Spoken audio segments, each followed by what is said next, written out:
আমার নাম তানভি দাস। আমার নাম ময়ূক বিশ্বাস।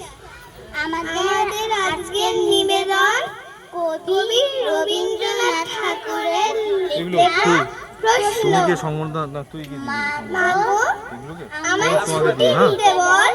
তাহলে আমি বাড়িতে পাঞ্জাবিটা পরে ছবি তুলতে ওদের খেলা যাবো আসবে। এখন আমি তোমার ঘরে বসে করব শুধু পড়া পড়া খেলা।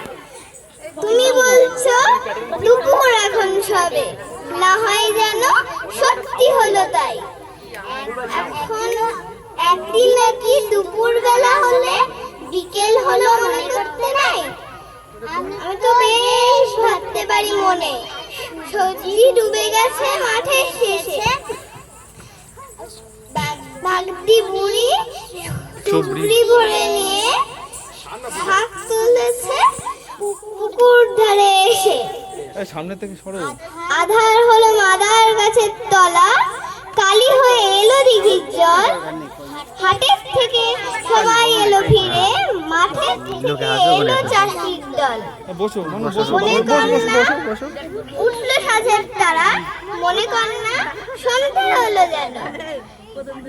রাতের বেলা বিকেল দুপুর যদি হয়, দুপুর বেলা রাত হবে না কেন? আরে বাবু সামনে দিয়ে সর দেখছো তো? নমস্কার বলতে হয়, ধন্যবাদ বলতে হয় না।